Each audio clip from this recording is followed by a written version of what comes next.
Evening and welcome to the December 7th, 2015 Washougal City Council Workshop Meeting. Rose, could you call the roll, please? Councilmember Boger. Here. Councilmember Wagner. Here. Councilmember Greenlee. Councilmember McDaniel. Here. Councilmember Shoemaker.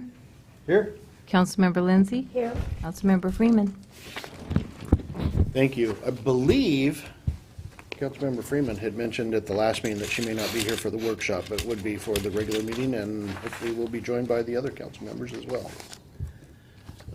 shortly. Are there any members of the public that would like to speak to council before we get started? You know, Paul's not going to miss the last meeting of the year. I would hope not. Okay, first item we have on the agenda is the annual update from Waste Connection. Scott, please come on up, join us. Thank you. Good evening. Thank you.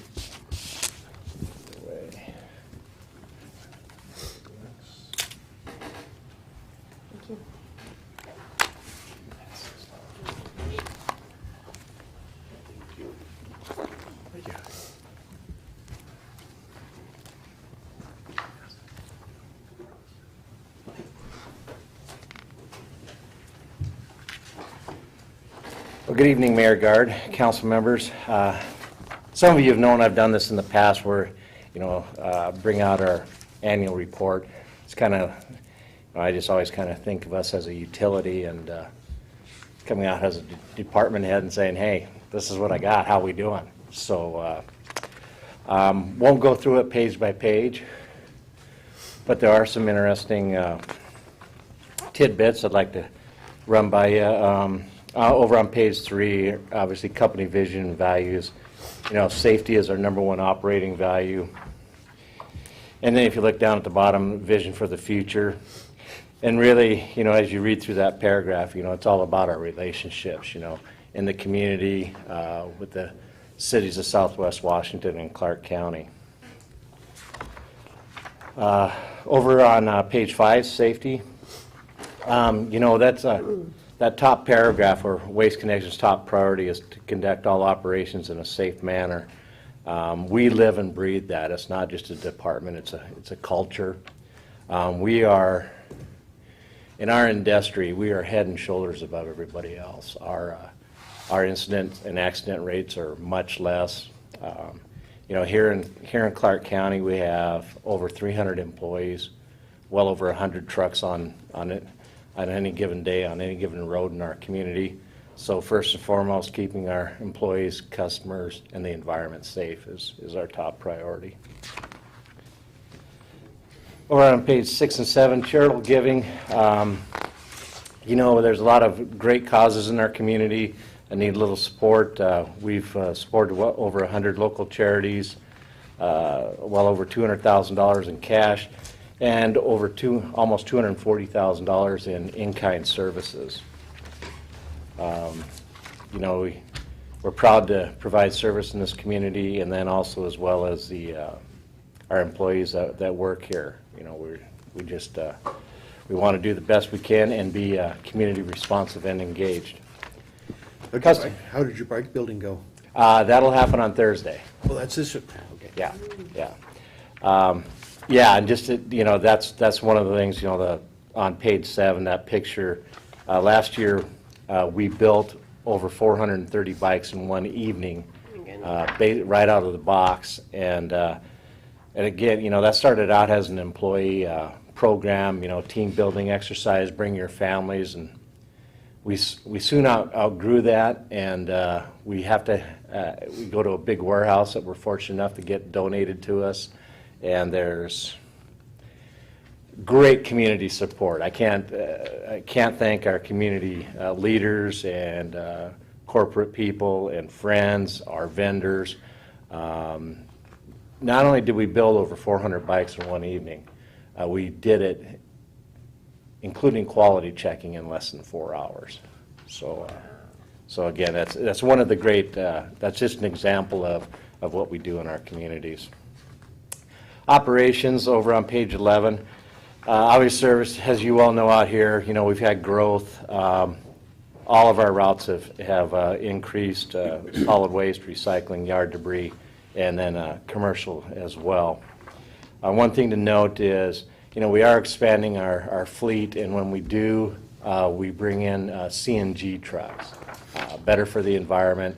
They cost a little more on the front end, but fuel savings are a little bit less. And I've been asked, well, what about maintenance? Well, it's too early for us to tell. There is more maintenance upkeep, but how does it all shake out?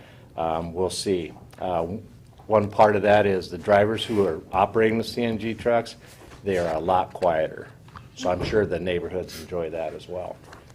For those of us that are on the early pickups, though, it's a little bit tough.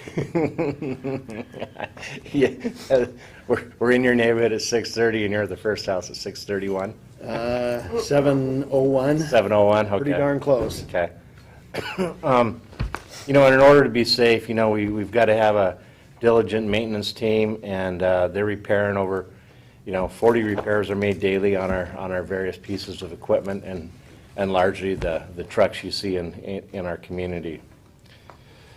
We have 3 transfer stations, one out at the Port of Kaminista-Washougal, collectively over 24,000 tons of inbound solid waste. And that's a monthly figure, and then over 2,600 tons of recycling.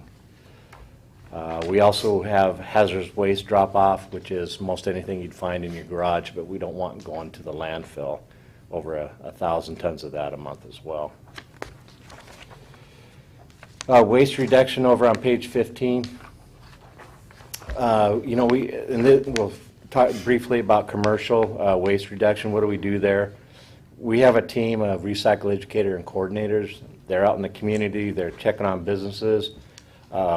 We visited 136 different businesses at their location. We did waste audits. We provide them containers, and we've gained some new recycle pilot programs that are going on. We're also do green business assessments over on page 16, and then food waste customers on the commercial side of things. We're up to 75 participants now. Community outreach, that's where you'll see our recycle educators and coordinators. They're at most any event you can imagine in Clark County and the cities of Clark County. We were at 115 events in 2014, and then we developed some interactive activities, and we led over 35 tours at our largest facility, which is the West Vancouver facility down on Lower River Road. And that's where all the curbside recycling in Clark County goes. There's special projects on page 18. Going over to page 20, construction and demolition. Again, with all the construction that's going on, we started providing a service. We have a new sort line that assists with the separation of construction and demolition debris. And we assisted with 10 projects where they received their green certifications. See, over on page 22, getting into residential. In the multifamily, that's often a challenge because you have more of a transient community there that are moving in and out, a lot of times from different states. We presented at 22 different multifamily complexes, and we reached out to over 11,000 tenants by doing that. And it helps. And we also have all our brochures and information comes in different languages depending on where we're at. Over on page 24, we're in your schools. We made 37 presentations to the various classes, and basically over 1,100 students and facilities and faculty members were reached, and just try to. They want to recycle, and all we want to do is try to help them do it right.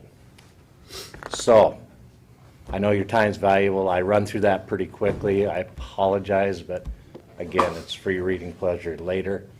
Open up for any questions or comments you may have. Paul? I just want to apologize for being late. Oh.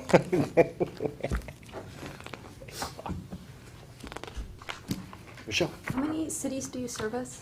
All of Southwest Washington, So all this, Yeah. all of them? yeah, from Camas, Washougal up to the town of Yakult. Battleground Ridgefield. Isn't Camus, don't they do their own pickup? Yes, they do. We do the recycling. Okay. Yeah. Are you going to do a composting program like they do in Portland for food? We are starting a pilot program for curbside residential, yes. I understand they've had a problem with rats over there. Anytime you've got to have vermin control, anytime you have any kind of food waste laying around, you have to have safeguards for doing that. We will not, when I say we're going to have a pilot program here, that means we'll be picking up curbside. We will not have a facility right here in Clark County that does the composting. We've got big, very large commercial operations north of here. Okay. Thank you. Any other questions, comments? Well, if anybody's available on Thursday, you know, I can't be there this year because I'm up north that day and on Friday, but that bike building event it's unbelievable to see, and they need a lot of hands because that stuff just moves fast, whether you're building them, rolling them, or anything else, so. And thank you for the contributions that you make every year over to the Carroll program for our fire department. Yes. To hand out a lot of those bikes too. I know they've very much appreciated that. Matter of fact, I think if you talk to the folks that put that together, there is now a group of folks that show up early on that Saturday to deliver those Carroll things, so that they get the groups, the families that have the bikes in them. All right. Because right. they love seeing the kids when those things come rolling in there, if mom and dad don't have a chance to get the kids put away, so. Yeah. That's pretty cool. It's very heartwarming to see children have a Christmas that they may well have not had, so, yeah. Yes. Do you have a branch in Oregon somewhere? Yes, we have numerous hauling companies as well as facilities in Oregon. He may not recognize that they're Waste Connections. If there's a good name in the community, we'll keep that name, such as like Columbia Resource Company. We don't just automatically brand it. You know, it'll be, for sake of argument, be Columbia Resource Company, a Waste Connections owned company. Is there somebody at your outfit that I could call to get a list of them from the state of Oregon? Absolutely. Okay, Yeah, sure can. That would be me. Can do that. I'll give you a call. Okay. Thanks. Paul? I just wanted to say thanks through you to Waste Connections for all of the community things that you do. The mayor, I want to second what the mayor said, of course, about the bicycles, but Waste Connections is a great community member. They contribute a lot to the community, and I just wanted to thank you for that. Well, thank you. Again, we're honored to do it. It's a great place to live, and we just want to try to provide the best we can. I think, Rose, did you end up with anything left from the Christmas parade this year? Water? Well, it was raining, so. But yeah, even last week, that was a record number of folks that were in the lighted parade and entries in there, and even with the weather the way it was, the place was packed, so. Great. Thanks for your help with that and for the Oktoberfest and everything else we've got going out here. You bet. Yeah, those are great community events, and we're just proud to be a part of that. Well, and your folks are so good about it as well, I know. I think we accidentally forgot to mention to folks at Oktoberfest about breaking down the cardboard that all the steins were coming in. So the nice big dumpster that you graciously offered up for the recycling filled in about the first half a night. And so everything else kind of got stacked next Yeah, to it. yeah. And I caught your guy on Monday and I said, hey, if you can, when you get down there, give me a minute and I'll run down and help you do all this stuff, everything else. And he says, oh, you mean that big stack of cardboard that was out there? I said, yeah, sorry about that, but we'll get it. He says, sorry in the truck, took care of it. Thanks for stacking it so neatly. And it's just like, okay. Well, that's good. At home, they would have driven right by. Yeah, I'll pass that along. Thank you. Anything else from council members? Thank you. You bet. Thank you for the work you do. Yeah. Yep. Well, with that, happy holidays to all of you and your families, and Thank you. we'll see you soon. You too. You bet. Have a good drive to Battleground. Yeah, thank you. Yeah, normally I would hang around, but Not a worry. Okay, under new business, good evening, Mitch. Good evening. Commute trip reduction interlocal agreement. Yes, I'm sure all of you are aware that City of Washougal is required to comply with the State Commute Trip Reduction Act. We have since 1991, and since 2005, we've had an interlocal agreement with the City of Vancouver to basically pool the money that we get from the state, and they administer that program. And it's really a great benefit to us because we don't have to keep track of that. Bowers, right? Jan Bowers, yes. And the interlocal, there's no action for you this evening, but the interlocal will be back on your first meeting in January, so I wanted to bring it to your attention this evening. It won't be on consent. I'll have it as a new item. And it is, the interlocal agreement is exactly the same. The funding amount from the state is exactly the same as well, so. What exactly do they do, or what happens in Washougal? I read this and I was trying to, I don't understand it. Well, because we share an urban growth boundary with Vancouver via Camas and then us, and all the trips that go across the bridge, the I-5 bridge, we are considered the urban area there, and so we're required to comply with the act. And that we have an employer who has more than 100 employees, which is Pendleton. And because we're the governing agency here, we're subject to it. In fact, only the people in City Hall are subject to it. So we're the only ones that get, we have to look at, alternatives, and if there are alternatives to single occupant vehicles, then we can, maybe try to do that. We actually have folks that are on alternative schedules, 410s, so really, for all intent purposes, there's not a lot that we end up doing. Pendleton does probably a little bit more, but just monitoring the plan is really what we do. I just wanted to say that in a conversation with Charlie Bishop at Pendleton, they like the program. They think that it actually means money for them. In what way? I'm not sure I could answer that.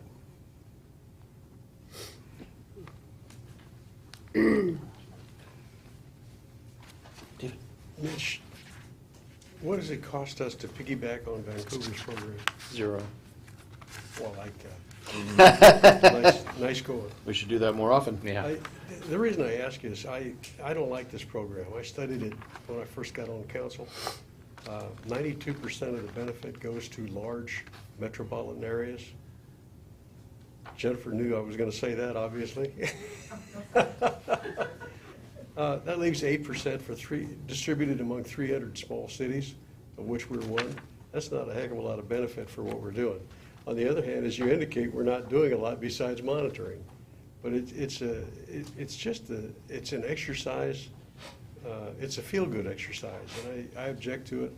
I'm going to add it to my list of things that I'm asking our state representatives to do away with as harassment. Michelle? How come a city would Battleground not share any of those urban growth boundaries? No. No, they don't share an urban growth boundary with Vancouver, so they don't Okay. have to. Well, we Same don't with either, Richmond. except we have a continuous one with Cameron. We have a continuous one with Camas, yeah, Okay. so we're part of that metro area that sends trips to the I-5 bridge. I just wanted to mention also that there are some, from being on RTC, there are some federal funds. They're not huge dollars, but there are some federal funds that basically require participation both on the state level and the community level in order to be eligible for those funds. And RTC does qualify, and we do use those funds. Do we get any of them here? Well, actually, I think, I'd have to go back and check, but I think there's actually some funding for this information sign that comes by way of that, the electronic information sign that's going to go up and tell people whether the 32nd Street crossing is closed. Well, if there's funding comes with it, that removes my objection. This is something we rarely see here, is funding coming with a mandate. It's not a lot of money. Most of the funding for that project comes from other sources, but there is some. I'll be grateful for some favors. Thank Any you for the other- info. I'm sorry. Any other questions? If I could have 5 seconds for another item. On the consent agenda tonight is a final plat, and I wanted just to make you aware of that it was approved. It was a phased development. It's for 3 lots of the original. I think there was 23 lots originally. This is the last 3 lots of the phase, Leeward subdivision phase 2. That will be on consent agenda to authorize the mayor to sign. Is this entirely consistent with zoning, or are we doing any variances or? Nope. It was Final plat. It was a final plat. It It's was, basically ministerial. Yes. We don't have any discretion. it was approved in 2005. I was just curious, after reading it, was the original 23 already built out then? 19 of them were. Were, Yeah, okay. and that phase was recorded in 2007. They lost a lot at the end. Ever found it? 1 lot, yeah. No, they had to shrink it down. Okay. Awesome. Thank you. Thank you. Professional services agreement with the West Columbia Gorge Humane Society.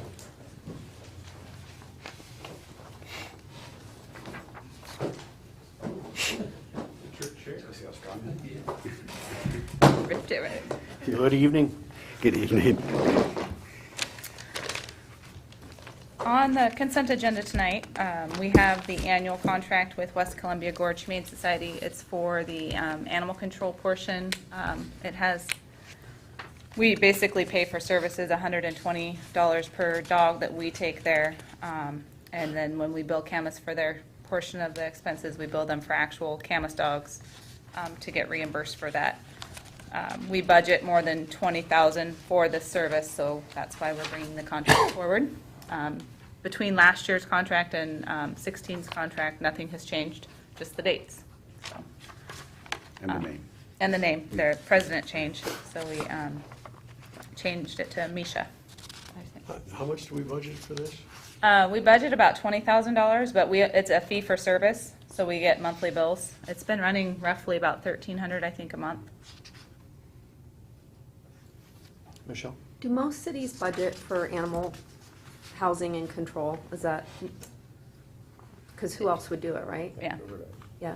We do bill the people when they pick up their dogs. We have fees set in code that we do charge, and then a first offense, a second offense, a third offense type structure. But it doesn't cover the full cost, because obviously we don't want to make it so high that people don't pick their dogs up. If the dog isn't picked up after 5 days, then it becomes the property of West Columbia, and they adopt it out. Was the $120 for the total of the 5 days? So whether you did 1 day or 5 day, it was going to cost you $120 to get your dog back? Or- That's what we That's pay what for we the pay. dog. Oh, okay. We do charge them per day for the people that we charge, but it doesn't total $120. But so we pay $120 no matter what? Correct, for dogs Okay. that we bring in. Okay.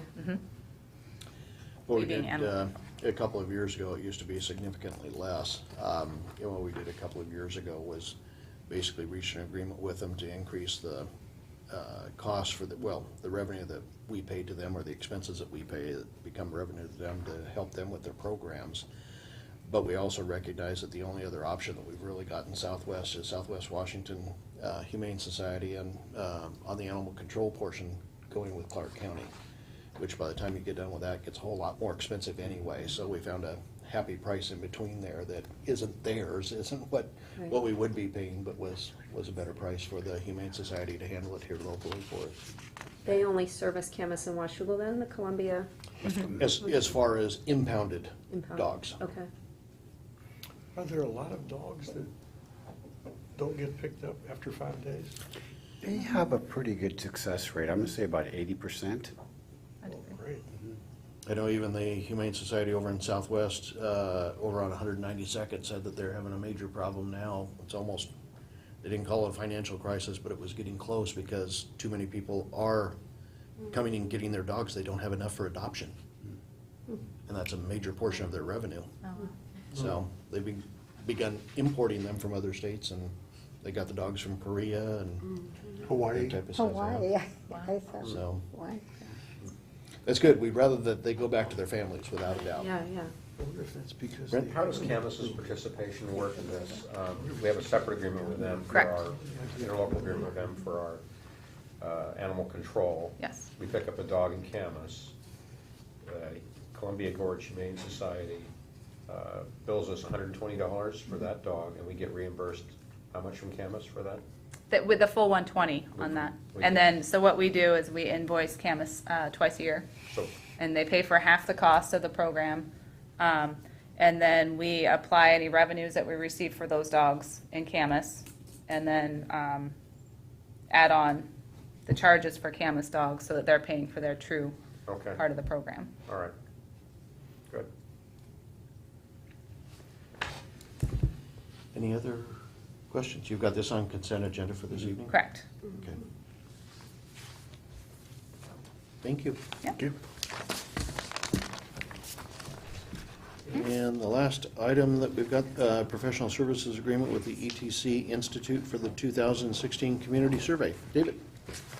Thank you, Mayor. Council.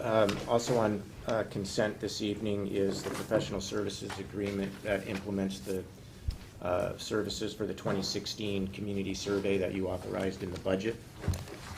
This professional services agreement is basically identical to the one from 2014, except it acknowledges that they'll be comparing now the 2016 results with the results from 2014. The price went up just a little bit. It was about 2.5% over those 2 years, so several $100s. And the recommended action tonight, and it's on consent, is to authorize the mayor to sign the professional services agreement. Will we get any input about questions that we may want to ask or change from the last survey? Yes, absolutely. It will be, in the attached scope, it doesn't get into a detailed process, but we will, we'll engage the council and the staff on the questions.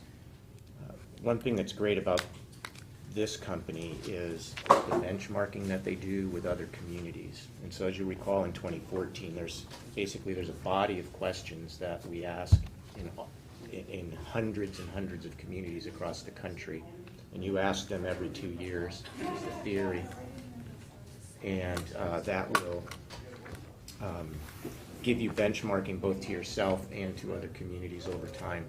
But then there are some, what would you call it, unique questions that you ask in your own community that can deal with emerging issues or some topic that you want to get some input on as you're working on any number of different things. So you'll recall a couple years ago, we asked some questions about a TBD. We asked some questions about a tab fee. We asked some questions about public safety levy and fire levy, EMS levy. So we'll make sure that we spend at least one, if not two workshops, not the whole workshop, but a couple sessions, and work on that, probably email a draft out or something like that, but we'll make sure it's a good, robust opportunity for you to participate. Now, we are paying for, because of concerns we all had with cost, we're paying for what they call their 10-minute survey, which is a rough number of questions where folks who engage don't have to invest more than 10 minutes of their time. If you can pay more and do a 15-minute survey, or there's a 20-minute survey. There becomes a sweet spot, though, where the survey becomes so long that it discourages participation. We decided on this 10-minute one, which is, I think, the shortest one that they do. And we had good participation last time. So we'll hope to be able to accommodate everything we want to do in terms of querying our constituents and voters with our 10-minute survey. If we find that's not enough, I'm sure we could do a supplemental with them if we can make it work. financially to add a few more questions if it gets past the threshold. They're pretty flexible. You know, another question probably doesn't do it. If we had like 3 or 4 more, it might require us to invest a little bit more because they have to crunch the data, et cetera. And they'll get started right away. That's why we have it here and kind of workshop / pass it to get it done now so that we can get started right away. In January, we can be starting to kick the tires. February, finalize the survey, and then off it goes. And then the idea is we would have our results. Let me just make sure I'm saying this correctly. We would have our results in May and June, and that would be timely to inform budget deliberations in a meaningful way. And in fact, this isn't really part of the agenda, Mayor, but the Mayor and I had talked about potentially deferring sort of the planning session that we do or the strategy session that we do with the council. We often do that late January, early February or so. We went a little bit later last year. It might be nice to have all of this data first, as well as results from the land use study and some other things. There's a lot of data gathering that's going on, a lot of information that's going on, and I could see us sitting around the table strategizing about 2017 and going, well, depending on how this goes or depending on how that goes, and it might be good to wait. So it's something for you to think about. We might wait until May or June to do that. Well, that makes sense to me. Yeah. Sure. Any questions on the survey or the contract for the survey of the PSA? Okay, thank you. With that, we are back to any public comments. Hearing none, I have no items for you at the moment. Anything from council? I regret to say I probably won't be back in time for your regular council meeting. I have, my day job has their council meeting tonight, and I apologize for that. I should have pointed out that this is the first Monday of the week, which is when Vancouver has their public hearings, and I got 2 tonight, so. One on marijuana, by the way. So I thought I just had to say that. And I just wanted, I agree with everything on the agenda. I would vote yes on everything if I were here. And I'd ask to be excused. Not a worry. Thank you. Any other items? We're adjourned from here. We'll be back at 7.